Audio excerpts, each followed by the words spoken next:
But you have these people who've designed the money system so that money is perceived as scarce and valuable, so people want it and are even willing to sell their souls for it. Okay. And then you've got the people who are realizing money is a made-up system, a made-up game, and we can redesign it, who are working to redesign it. You have the cryptocurrency folks, you've got mutual credit systems, you've got a whole lot of activities going on all over the world. Because if the world goes up in flames in a sixth mass extinction event, how good is it going to be for them or their kids or their grandkids if it takes 185,000 to several million years to repopulate the earth? It's not going to be a very nice world. Welcome to Business Game Changers. I'm Sarah Westall. I am bringing somebody on. Her name is Norie Huddle, and she has this whole game plan on how to redesign society and how we function. And so many people are waking up, but we're pointing fingers, and I'm one of them, on all the problems that's going on. And she's like, wait a minute, we can do that, and that's an important part of what we're trying to get accomplished, but we got to create something better. And I want to move full speed on creating something better, and they will follow. Instead of always pointing to what's not working, we need to show them what we can do that can work, and eventually we'll have something great that we can all follow and become. She has a lot of insight into that, and there's a lot of wisdom in that. And she's going to talk about her background. During the 80s, she was heavily involved with the Soviet Union and bringing peace between the United States and the Soviet Union. She was a nuclear, she didn't like the idea of nuclear advancement and was an activist, really strong, vocal activist against that. But she's going to talk about what her new ideas are, and she's been working on this for 30 years. So they're new relative to human history, but maybe not new for her. And I think if you can have some patience and make it to the end of this interview, a lot of the when she starts talking about the change and how it's going to evolve, I find that extremely interesting, and it happens maybe the last 15 minutes of the interview. So please hang on and listen to it. Very interesting. But before we get into that, I want to talk to you about ways that you can use herbs and things that you can grow to have your own dental, to take care of your own dental work, and to also have your own medicine and get rid of antibiotics and use antibiotics that you can grow and get naturally. You know, we all don't have dental insurance, and those that you do, you have to pay a lot up front, or it only covers the first so much. Unless you're really lucky, you don't have much dental insurance. And so you're paying most of that out of pocket. And so this is a really good thing. Not only is it healthier, it doesn't have the chemicals, doesn't cost as much. You can be healthy. Now, if something really bad happens, sure, you want to make sure that you have that resource. But in general, you can take care of most of the things yourself and be healthier and not have all those chemicals. So I'm going to have the link here for both of those, that you can go and get some free information and also learn about this. So I want first, before we get into the interview with Norie Huddle, I want to thank all my patrons. Thank you so much for supporting the program. It's actually really making a difference now. And if you like my programs, please consider going to Patreon and giving a donation. I would appreciate that. It helps keep these going. I have a lot of exclusive content growing on there so that you can get extra questions and stuff from interviewers. Every third interviewer, so I create extra content, and I have my books up there. And I also want to apologize. I have a little bit of a sore throat, so hopefully it won't come out too much in this interview. I'm trying to do the best I can. So let's get into this interview now with Norie Huddle. Hi, Norie. Welcome to the program. Hi, Sarah. It's good to be with you. Well, you are a really amazing and I would say different person in a good way, because you've embarked on a lot of different things throughout your life, which we're going to talk about. But let's start with some of the nuclear. You've been an activist against nuclear development, and based on that, are you concerned with the latest geopolitical situations that are heating up that points to the fact that there could be a nuclear war in the future? And maybe it won't be a full-blown, but it'll be, because now they have those smaller nuclear tactical weapons. Are you concerned that that could actually explode into that? Tell you the truth, no. And I'll tell you why. I think reality is constructed very differently than we've been told. And my concern about the nuclear issue goes back to 1953, which is, I had, shortly after I turned 9, my father, who was working in the Pentagon in arms control and disarmament, told my older brother and me, my older brother is a little more than a year older than me. He told us that he had something important he needed to talk with us about. Okay, and I'm 9, right? Just barely. And he takes us outside. It's the only time he ever did this. And we're standing on the driveway in front of our house out in the middle of about 1,500 acres of woods and fields in Northern Virginia. And he says, I need to tell you that I'm not going to have as much time to play with you kids now because I'm going back to school. And the reason I'm going back to school is that there's this country called the Soviet Union, and they have these things called nuclear bombs. And the newest of these nuclear bombs are so big that a single bomb can destroy the an entire large city like Washington, D.C. Now, I had been to Washington, D.C. as a child, so this was very real for me. And he said, we have these bombs too, and we're starting to get into a kind of a Cold War of words. And I'm very concerned that this could become a world war, and that you kids might not get to grow up to be adults. I was absolutely, you can imagine, a 9-year-old learning that my beautiful world out in the woods and playing with my dog in the woods and exploring, and my family, my really wonderful family, that this might all be obliterated. And I said, well, Papa, why don't we talk with them? Why don't we make friends with them? And he said, well, we've tried that, honey. They have one way of seeing things, and we have another way, and we just don't seem to be able to get along.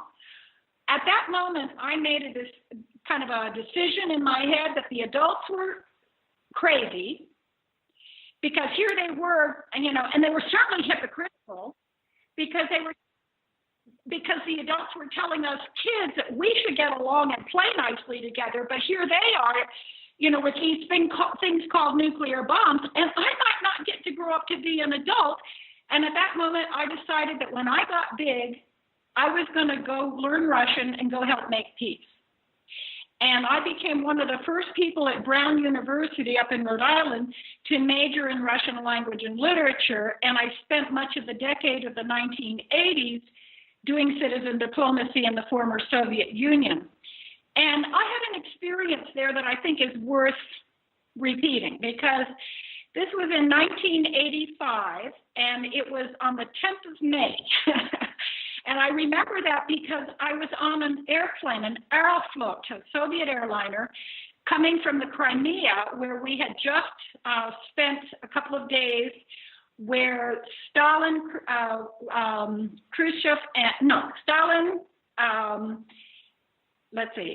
Roosevelt, and who was the third one? They'd have the ending of the Russian participation in World War II. So here's a pilot coming on the intercom for the Aeroflot flight that I'm on, and he says in Russian, "Сегодня день победы," today's the day of victory. And then he went on to explain in Russian that this was the day that the Soviets had ended their participation in World War II. So they called it the Day of Victory. I was playing a little game at that time. And the game was that if something happened that caught my attention in the world around me, I would see how that applied to my inner world. So I said, oh, that's very interesting, the Day of Victory. And then I asked myself within, what would the day of inner victory look like?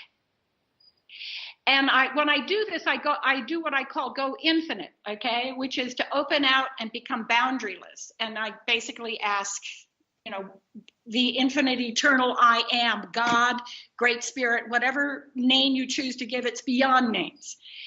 So I had a voice in my head say the words, the peace of God that passeth all understanding. And I said, oh, yes, that's what I want. This is just in my mind. Wasn't speaking aloud. So at that point, I had the words come into my head, what you resist persists. Now, that's a phrase we've heard quite a bit recently, but this was 1985, and I never heard that phrase before. And I said, oh, that's interesting. What have I been resisting? And the answer came, nuclear war. And I went, oh my God, that is so true. Ever since I was 9 and learned about the bomb, and believe me, that set off a whole chain of activities that I engaged in starting that day. That's another long story. But so I'm sitting there and I'm going, yeah, it's true. I've really been resisting nuclear war, and what you resist persists. Okay. So at that point I said, well, I asked the infinite, how do I stop resisting nuclear war? And the answer came, the only way through is through. And at that point, a button appeared. And it was, I realized it was a button to set off all the nuclear bombs in a thought form world. And I walked up and I pressed the button. And it took me several minutes because I kept getting tense seeing these. I had been to the museum in Hiroshima and I'd seen what nuclear bombs do.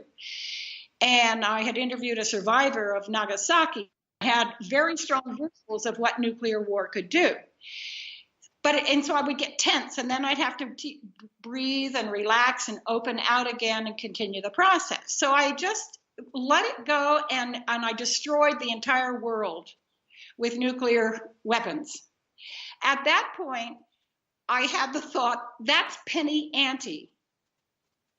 And at that point, a dinner plate-sized red button appeared. And I realized I was supposed to blow up the entire thought form physical universe. So the mind is a marvelous thing. And so I reoriented, sent the button down, and I jumped on it in my mind, in my mind's eye. And it took, again, several minutes, but I blew up the entire physical universe.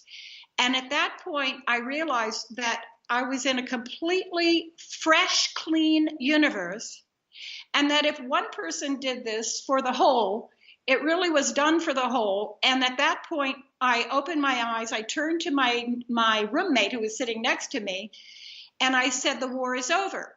And she looked kind of curious, and she said, what do you mean? And I explained what I'd just done. And she said, oh, what a great idea. I'm going to do that too. And so she sat next to me and ran through the same exercise.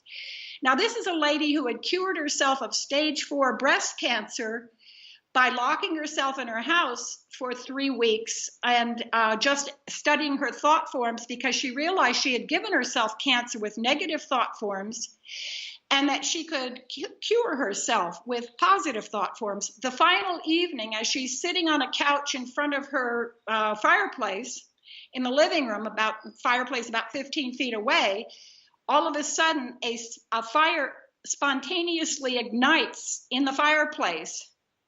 And when it burns off, she could feel it burning through her. And the next morning, she set up an appointment and went down and got tested at the hospital again, had the various scans done, and she was completely cancer-free. So this was an interesting lady. Okay, so now all I'm saying is we are much more powerful human beings than we imagine. And so one of the things that, you might even kind of think of us as kind of like a holographic kidney for the universe, for the cosmos.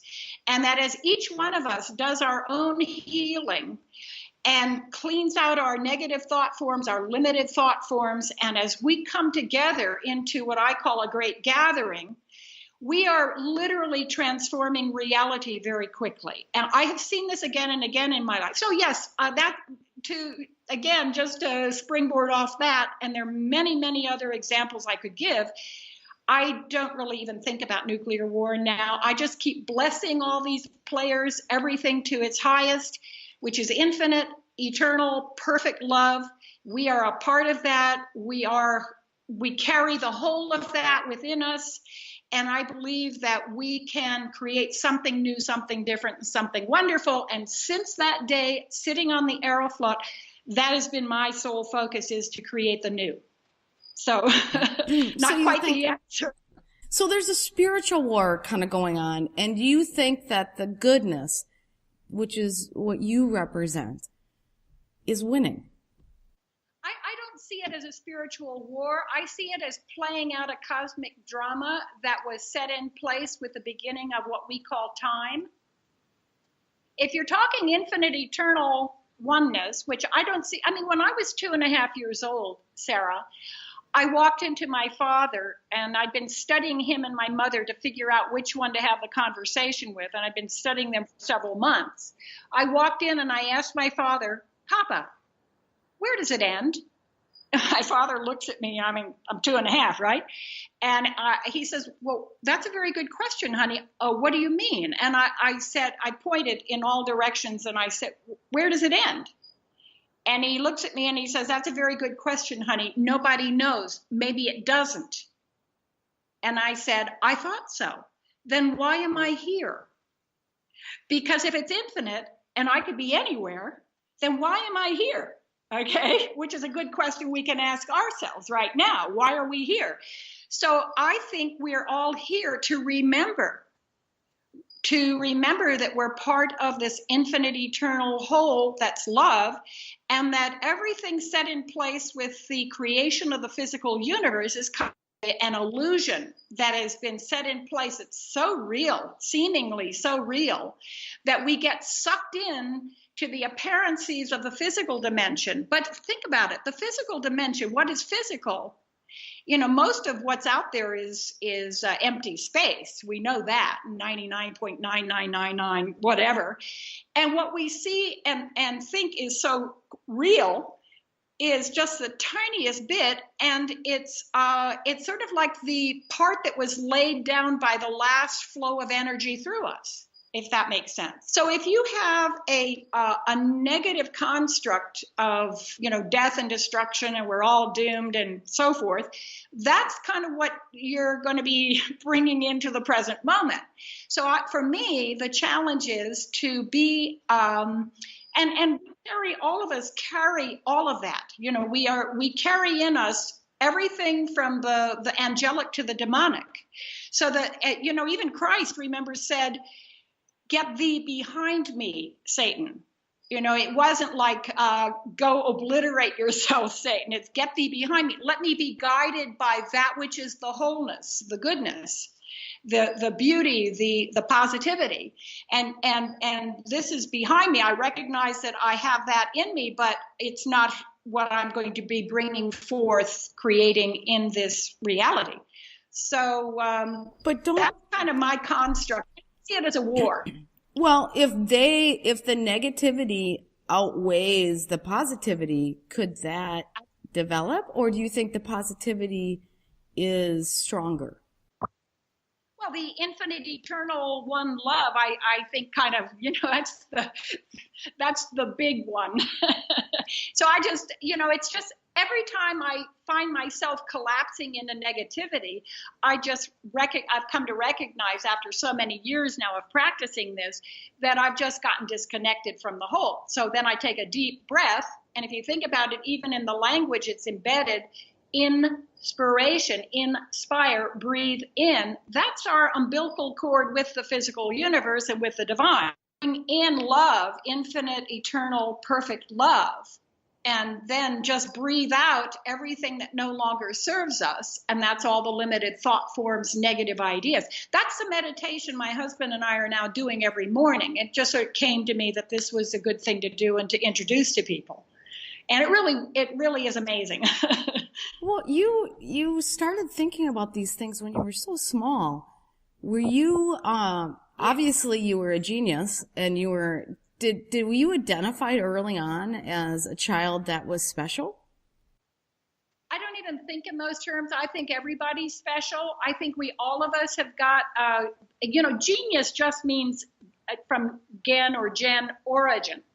That just means connected with the original I am. So I think that what has happened in our world, in society, is that we have over millennia created social institutions and processes that suppress our wholeness and aliveness. And this has been done sometimes consciously by people wanting to manipulate and control for their own personal gain. And a lot of time it's been done, I think, unconsciously. It's just, just has taken place. So my prescription for dealing with this is to say, kind of like when we were kids and we were playing and the game got too rough and unpleasant, and we looked at each other and said, this game isn't any fun anymore. Let's play something new. And on the spot, we started playing something new. And each one of us came up with ideas for how to design the new game, and then we improved it as we went along. That's what I'm proposing. Okay, well, you formed the Center for New National Security. So yes. I think there's a good time to bring that up. What is that, and what do you mean? What are you doing with that? Okay. In 1979, and this was about a year after I had finished working with, I was the first person hired to kick off Civilization for Survival. And I had gone up to Philadelphia to pick up my stuff because I was moving down to the DC area, and had some interesting experiences the evening before. And I had what I call my second subjective experience of extraterrestrial contact and rewiring. Which I haven't really talked about publicly yet. This is the first time I'm mentioning it. And the next morning, after packing up my VW bus and then driving down, I was driving down Route 95 from Philadelphia to DC. About a half an hour out of Philadelphia, I had literally a very clear voice in my head say the words, Center for New National Security. And I started laughing because the name was so wonderful. I mean, we're talking 79. It was right as Reagan was about to get elected. We're talking about entering the next real peak of the Cold War under Reagan. And I started getting this sort of download, and I started, as I'm driving down 95, I have a piece of paper on a book, and I'm scribbling notes of the things I'm supposed to do with the Center for New National Security. Well, I get home, I called two friends, and I said, I'm setting up a 79 based in Washington, D.C., and the name was amazing because it was just before I started working on what was to become my New York Times bestseller, Surviving, the Best Game on Earth, and the name, as the chairman of the board and the president of the Center for New National Security, I got in a lot of very interesting doors, including I got to interview Dr. Edward Teller, who invented the hydrogen bomb, at his home in Menlo Park. And I'd gotten an introduction from Senator Hayakawa, who was a close friend of his. And Senator Hayakawa, his special assistant or administrative assistant was a friend of mine. And she at one point, said, would you like to interview Dr. Edward Teller? And I said, is the Pope Catholic? Yeah. So anyway, that was how that happened. I mean, there's just this whole other reality that's going on for us that's way different from anything we see out there in the mainstream news. Now, interestingly, I watch the mainstream news a lot. For example, just this morning, I was reading a report that's come out just, I think, yesterday or just a few days ago that is the most up-to-date, complete climate change study and how that's impacting the global environment. And the truth is, Sarah, we are either in or soon to enter, if we continue on the same game plan that we've been running for the last couple hundred years, we're entering the sixth mass extinction event. The fifth mass extinction event, which happened almost 66 million years ago when the dinosaurs got wiped out, that killed about 75% of all life on Earth. And it took, once that collapsed, the whole biosphere collapsed, it took between 185,000 years and 2 or 3 million years for the Earth to repopulate. Now, I would say this is not a good idea. This is a really, really bad idea to go into a sixth mass extinction event. And that what we are being called to do now is to change the game. This game is getting destructive and no fun. Let's play something different. And I've spent 37 years now designing that game. And that's one of the main things I've done through the Center for New National Security, is to write my book, Butterfly, which sets a whole new meme for society, for what global society can be. And I show the transformation process through the story of how a caterpillar turns into a butterfly. It's a story that's now been picked up by a lot of spiritual leaders. Most of them don't know where it came from, but that originally came out of my spending 3 years interviewing entomologists about the process of transformation that a caterpillar butterfly goes through. So we have a new, and in my TEDx talk, which is coming out in beginning of April, supposedly on the 1st, which is Easter, and I don't know how they're going to do that because I wouldn't think they'd be working on Easter. But I'm laying out a strategy for transforming human civilization very rapidly and making the process fun, like a good game. And I call that game the best game on earth, because if all of us jump in and start designing it, or everybody who's awake comes in and starts, helping to design this, there are already many, many pieces in play around the world, but we haven't put it all together into a set of integrated structures where we're constantly improving it with cybernetic feedback loops. And that's really what I'm putting out there, is the culmination of really 47 years of research and thinking and meditating and so on. So that's... There's evidence to show that, and I want to get back to the sixth mass extinction event. There's evidence to show that maybe we had a mass extinction event 12,000 years ago. What do you think about that? I'm not sure that I would call it I'm not sure about that. I've seen, you're talking about the flood, Pleistocene. Well, and there's a comet they think that hit the glaciers, and it was, there's evidence to show that we were more advanced and then got wiped out somehow. I think that's true, but I think that goes back a lot further. And we've had, since something approximating human beings started, we've had at least 2 ice ages. And there's a wonderful article that I recommend to all your listeners and viewers that's called The Great Climate Flip-Flop. It was the Atlantic Monthly cover story in, I believe it was January of 1998. And it's the best description I've seen of the flip-flop that takes place between global warming and global cooling, that in the midst of rapid global warming, you can have sudden dramatic global cooling that can take place within a decade, where you have a collapse of what's called the thermohaline cycle that warms up Europe with the bounce of the Gulf Stream over to Europe. And so in each of these ice ages, one of the things that the author notes is that after the ice age is over, human beings emerge again and repopulate, and the brain is much more developed. So that I would say that probably 12,000 years ago was a more minor thing than anything like a mass extinction event. Mass extinction events can have wiped out up to around 90+ percent of the Earth's living beings. And that's so what we're you talking. Think, that's what you think we're heading towards. Now, do you think that do you think that's going to occur, or do you think that we could change that?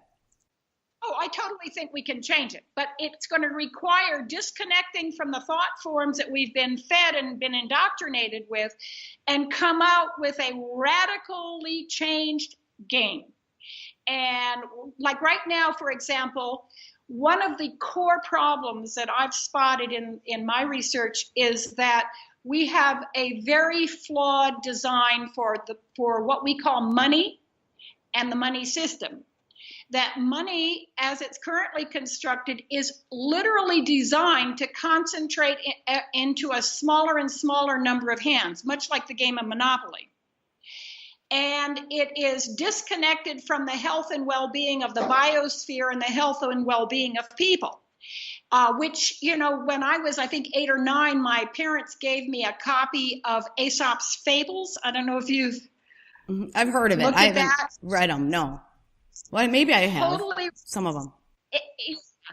Well, I poured over that book hours and hours and hours. I read it cover to cover many times as a kid.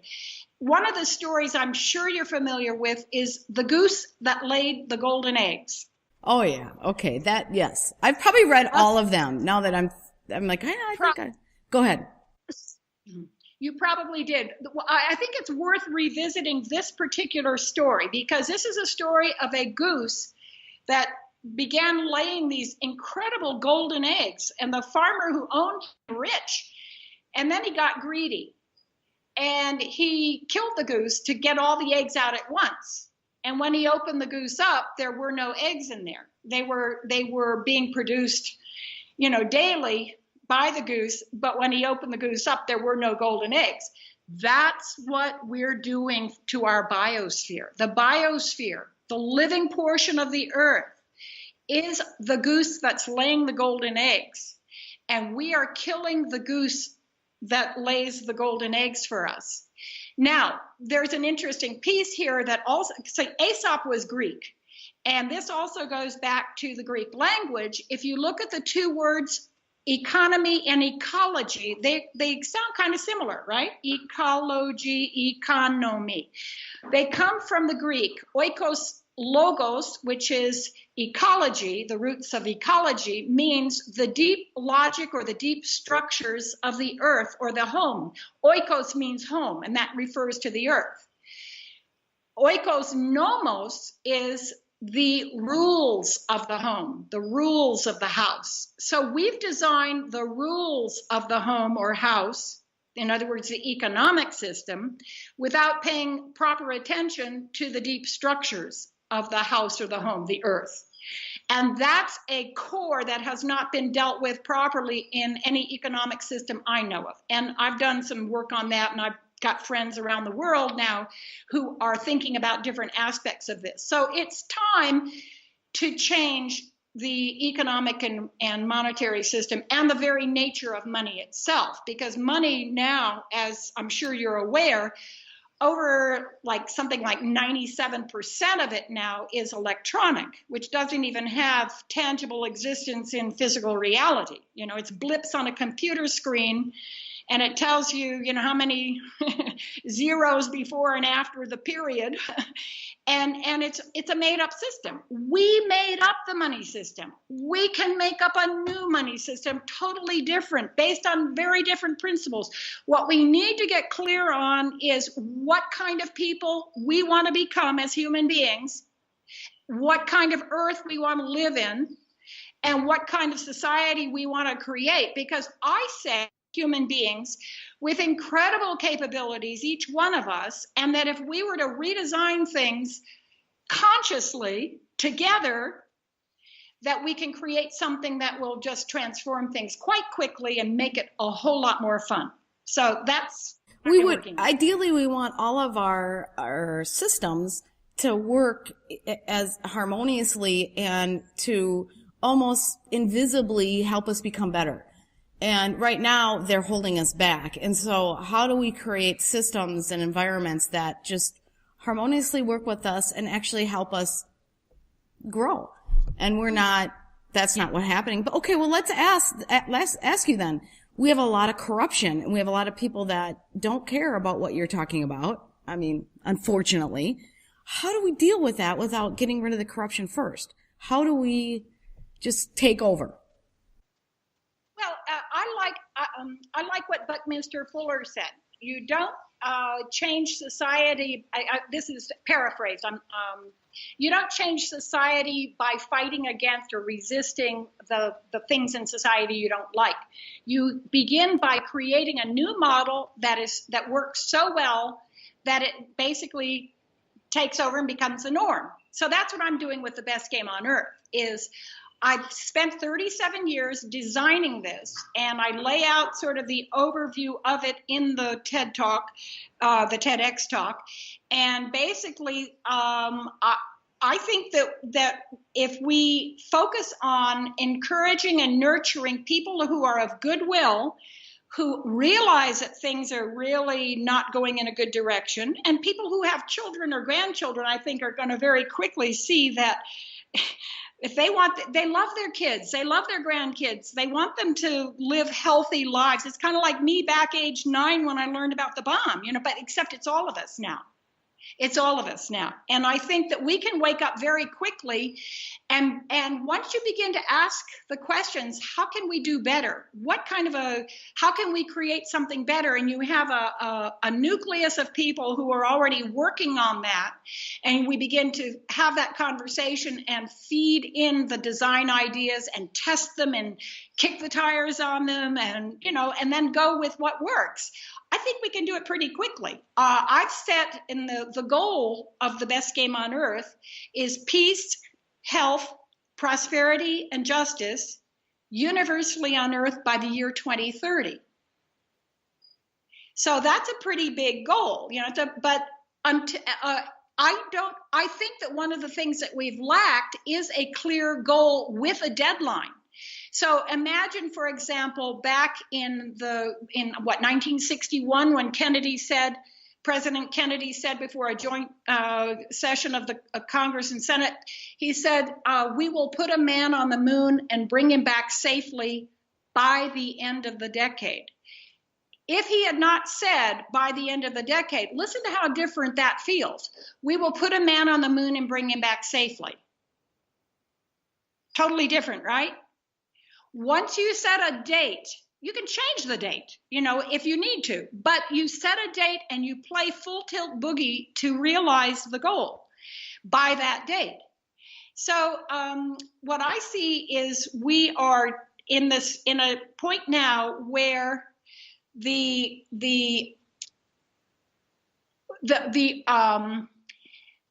need to change has now converged with the opportunity to change. In other words, we have what we need to make massive changes to survive with quality and dignity for every human being on earth.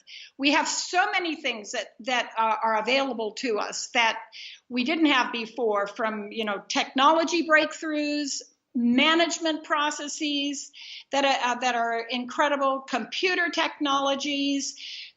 We have so many things now that support us. What we haven't had is the vision, the game plan, the core of the game plan for moving forward. And that's really, I'd say, what I've dedicated my life to finding and laying out. Now, it's going to take a lot of one of the people I interviewed in my book, Surviving, said, we're going to have to be some pretty smart cookies to get out of the mess that we've created. And I'd say that's true. The good news is every person who wakes up and gets involved in creating the new is inspired, is enlivened by the process. So, we have that on our side. And when people look and they see people having a great time, living by different rules, playing a different game, it's very attractive. I like the example. Are you familiar with the trash cleanup campaign that happened in Estonia in 2008? No, share it with our listeners. I may be wrong. Might have been 2011. But anyway, it was one guy got the idea in Estonia, which was a former country in the Soviet bloc. And Estonia, during the Soviet period and afterwards, had just huge amounts of trash piling up in the fields and in the woods and so forth. It was a beautiful country, but it had been totally trashed. And one guy, whose name is unpronounceable, got the idea of cleaning up the country. But he had a particular twist to it, which was to clean up the country in one day. And he spoke to some of his friends, and I'm sure just, because of what I've been doing with designing the best game on earth, which is also a very big strategy and proposal, I'm sure his friends at first thought he was joking. Clean up the country in a day? You've got to be kidding. When they realized, though, that he was serious, they got excited about the idea, and they all started talking with friends and people who are heads of organizations, and they pretty quickly had 20 sponsors who were donating things like trucks and trash bags and gloves and, GPS equipment. They sent out teams to mark where all the GPS points were for where the trash was, and then for collection points. And they made a big map, and they, put these pins in the map to mark this. They figured out they needed 40,000 people to show up on that day to do the cleanup in one day. 2 weeks before, even with the help of movie stars and the president of Estonia and sports figures all getting involved saying, let's do this thing, they only had 10,000 people signed up. This is 2 weeks before the campaign day. On the day of the campaign, Sarah, 50,000 people turned out, and they cleaned up Estonia, the entire country, in 5 hours. Wow. How great is that? Isn't that for me, when I saw the video clip on that, I cried, because it was to me such an inspiring example of what happens when people get aligned together on a common objective, or set that are starting to have been doing cleanup campaigns. And Estonia has been a major force in creating a world cleanup campaign. You also have examples like in India, it was, what was it? I want to say 1.2 million volunteers planted 66 million trees in 12 hours. And India has a program that they got $6 billion put toward by President Modi to make India green again. Not great, but green. And Pakistan recently planted, I think, 1 billion trees. That's what I've read. So we have people waking up and realizing we need to do something different and something really quite wonderful. And I just, when I interviewed Buckminster Fuller for my book, Surviving, The Best Game on Earth, he said to me, humanity will have to qualify for survival. And we are now in that qualifying exam. Exactly right. We do need to qualify for survival. And he also had this phrase, utopia or oblivion. We want to create something that's so wonderful, people want to live. They want to go further. They want to do more. That's good and beautiful. Because when you're not living your full potential, then the systems and the processes that were unconsciously designed or deliberately maldesigned, are suppressing our wholeness and our aliveness. And that creates what I would call the dark side, the part of us that doesn't want to live. And it's the collective dark side that has created the bombs, the environmental destruction. But once we wake up and realize, first off, that we are infinite, eternal, spiritual beings and we're here forever, then it becomes a much more interesting game to see how good we can make it. And I've got a lot of ideas on this that, have not just my own ideas, but things that have been, given to me, but also people I know around the world. There's an amazing network of people around the world who have awakened and are creating and contributing. And now it's time to begin to integrate all of this into a common game plan. Well, let me ask you, Agenda 21, the UN Agenda 21, or now it's Agenda 2030, how does that relate to what you're doing? Because people are scared to death about the UN because the UN has been caught doing so many corrupt things. And so how is this something that's connected to that? Or, what do you have to say? Well, I think my guess is that you have honest players, sincere people who want to see good things happen by 2030 who are within the UN system. One of the people I interviewed in my book, Surviving, was a guy named Robert Mueller, who was like the number 3 person at the United Nations. And he was an utterly wonderful, sincere man. I think there are many honest players and sincere people in the UN. I think the overall system is corrupted largely because of the money system. And at this point, what I see as sort of a core place where the activity is being focused is you've got global players who've dominated the money system for, at least a couple hundred years.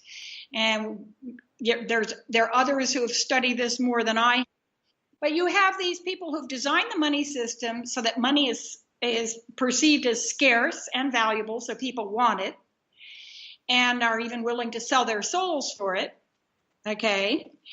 And then you've got the people who are realizing money is a made-up system, a made-up game, and we can redesign it, who are working to redesign it. You have the cryptocurrency folks, you've got mutual credit systems, you've got a whole lot of activities going on all over the world. Now, I would say that's the focus right now. You've got folks in some of the places like the IMF and the World Bank who some folks there I think are honest brokers. And I think some are very dedicated to maintaining control over the old game. Well, bless them to their highest, is what I say. Because if the world goes up in flames in a sixth mass extinction event, how good is it going to be for them or their kids or their grandkids if it takes 185,000 to several million years to repopulate the earth? It's not going to be a very nice world. I think these players are even waking up and beginning to realize. I interviewed a Swiss banker, a very high-level banker, over in Switzerland in 1992 when I was over there for the preparatory committee meetings for the first Earth Summit, which was held down in Rio in 92. And when I asked him, I said, well, now at that point it was over 90% of the money. I said, I have a question for you. This is before we went off to lunch with the guy who had set up the meeting because he wanted to see what would happen. He and I had had a number of conversations. And I said, well, I have a question for you before we go to lunch. Now that over 90% of the money is electronic, and since that means we can create as much money as we need for doing anything we want to do, and now that most of the exchanges are money being made for other forms of money, like dollars buying euros or yen and so forth, and now, or for information, which is also infinitely creatable, then how are you guys in the global banking establishment planning to redesign the game? And he froze. He looked, like the proverbial deer caught in the headlights, and he's going, I'm scared. And I could feel it. It was palpable. And I took a deep breath and I smiled and I said, scared? He said, yes, we don't understand it. We can't control it.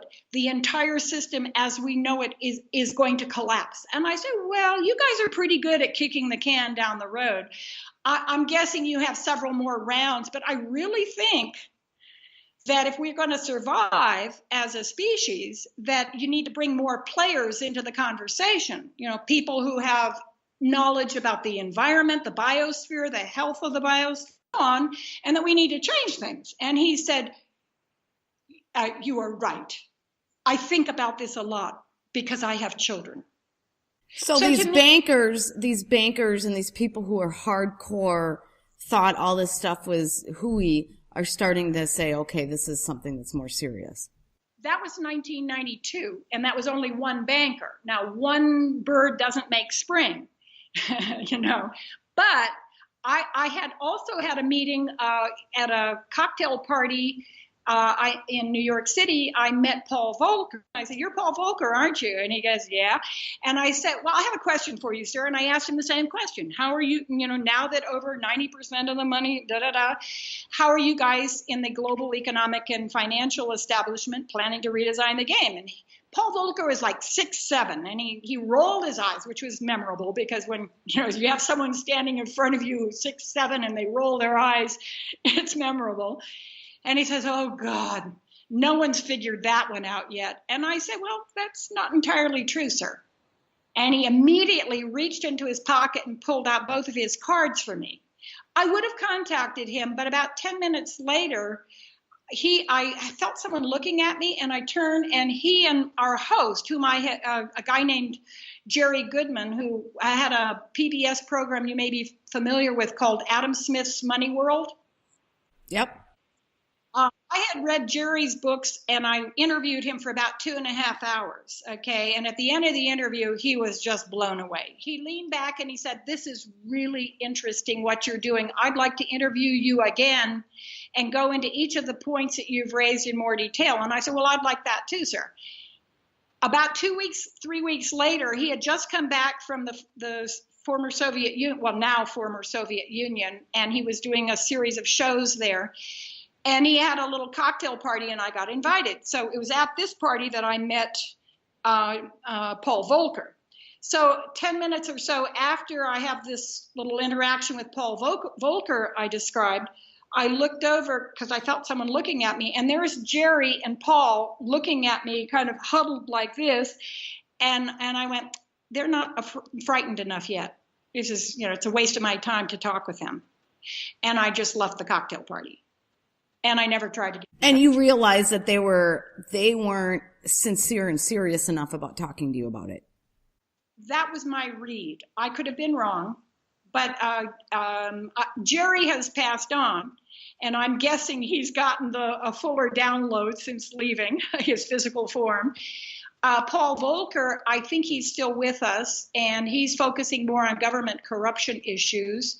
I think that we basically, I don't think that the guys who are sort of the first, second, or third, or fourth tier people playing the old game are the ones where the first initiatives are going to come. I think it's going to come from those of us who care deeply about, being a successful species, healing our planet, regenerating the biosphere, which is under serious assault. And basically we're going to need to start the initiative. And then as it begins to grow, and I compare this to the analogy I made in my book, Butterfly, is that the current civilization is like a caterpillar civilization. It's eating up the world's resources. And indeed, toward the end of its life cycle, a caterpillar eats about 300 times its own weight daily. Then it goes into chrysalis. So the caterpillar civilization is the civilization that's destroying the biosphere. The chaos stage is when it goes into chrysalis, and the caterpillar starts to break down inside the chrysalis. And then inside the caterpillar's body, there start to appear cells, new cells that have never been there before, and those are called imaginal cells. You and I are kind of like imaginal cells here, okay? And these imaginal cells are totally different from the caterpillar cells, and they resonate at a different frequency. Everything physical in the physical world is characterized by its frequencies. So these imaginal cells are all resonating at the same frequency. And the analogy I have given is that early imaginal cells would be like, say, Jesus, who was resonating at a totally different frequency, and the immune system of the caterpillar killed him off because they saw him as a threat to the caterpillar that was still strong enough inside the chrysalis to do so. And then over time, we lost people like Gandhi, Martin Luther King, John F. Kennedy, I think, John Lennon, all we need is love. And so, but then over time, more and more of these imaginal cells appear. And at this point, they enter a new phase, and the little tiny individual imaginal cells start to clump together into little groups, and they're all resonating at the same frequency and all passing information from one to another. And then after a while, we enter a new phase where these little groups of imaginal cells start to clump together and cluster together. Okay, and pretty soon you have a long string of clumping and clustering imaginal cells that are all resonating at the same frequency and all passing information from one to the other. They're inside the chrysalis inside the dying body of the caterpillar that's melting down into kind of like a dark soup and forming nutrients to now feed the butterfly. Mm. And at some point, this whole massive group of imaginal cells suddenly realizes, and I anthropomorphize here, I'm kind of projecting human consciousness on it. It all realizes all together that we are something new, something different, something wonderful. And in that realization is a shout of birth of the butterfly. Now, I think we're approaching that moment where we're all realizing we are something new, something different, something wonderful. Now, in my book, it says each cell begins to do just that very thing it's most drawn to do. In other words, do it gives you joy. And every other cell encourages it to do just that. A great way to organize a butterfly. So the idea is that, each one of us has I call it like a soul's imprint or blueprint, that there's something we came here to Earth to do. That was the question I asked my father when I was 2.5. And, he basically told me then, and it was extraordinary advice. He said, when I said, well, why am I here? He said, I don't know the answer to that. And this, I would say, is true for everyone, for you, for me, for every listener. You're going to have to figure that out yourself. Your mother and I, he said to me, can help you, but you're going to have to, and a lot of other people can help you, but you're going to have to figure it out yourself, and it may take you most of your life to do so. And at that point, I said, oh, okay, walked off. I'd gotten my answer. Okay. So I think we're at that point today where, and that's one of the things I do coaching in, is to help people find their soul's work. Why are they here? And it's a fascinating process, because when you find your soul's work and you commit to it, things start showing up to support you that you could never have dreamed, and again, there are lots of good stories here that I think all of us have that we can share about what happens when we start to fulfill our soul's work. And I think collectively, our collective soul's work is going to help us design a new global civilization that I refer to as a global butterfly civilization, as different from today's society as a butterfly is from a caterpillar. So. Well, this was a great story. That was very interesting. I hope people spend the time and get to this part of the interview, because that was really, really interesting. How can people get hold of you and learn more about you? Well, in a few days, we're redoing the website for thebestgame.org. And if people go to do a search, YouTube, TEDx, and Norie Huddle, NorieHuddle, like football, they will find my TEDx talk, and there will be a set of links, and people can contact me through those. That's probably the best way. Okay. Well, excellent. Thank you so much for joining us today. Very interesting. And I hope you're right, because I get to see a lot of dark stuff, but I am seeing a collection of people trying to make a difference and actually trying to do. And I love the idea of you just have to start making it. You just got to, and then people will go if it's better. If you just sit and argue against what's bad, what are they going to do? We're sitting and arguing against bad. You got to make something better, and eventually people start following that. Well, I think so. I think that that phrase I got, what you resist persists, is important to keep in mind.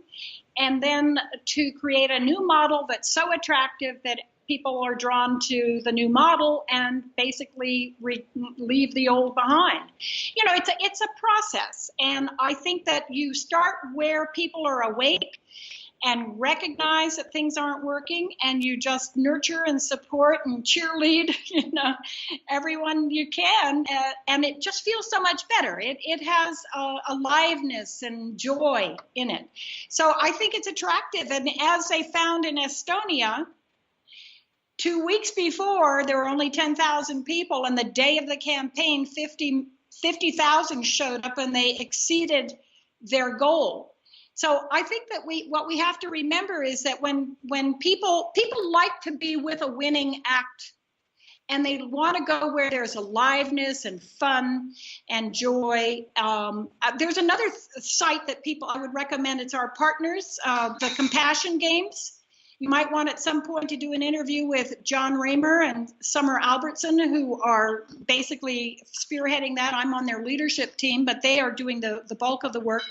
They've served over 15 million people with the Compassion Games, and they have the various people all over the world have raised, I think, $200 million to support different causes now.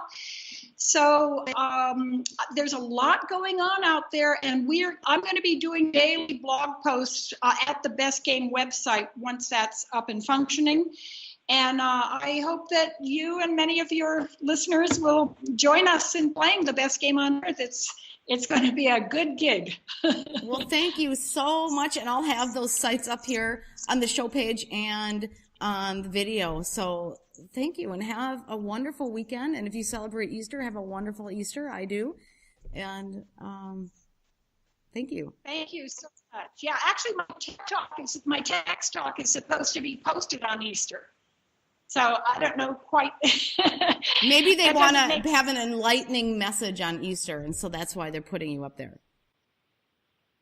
I can't. I wouldn't think they would post on a Sunday, but that was what I was told most recently by the organizers. So we'll see.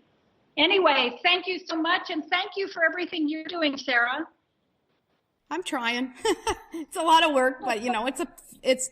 I think I found my soul reason, if you will. This is what I'm supposed to be doing. Well, I look forward to interviewing you as well, because I really would like to hear your story. I'm up for that. So, yeah. Lovely. Thanks so much.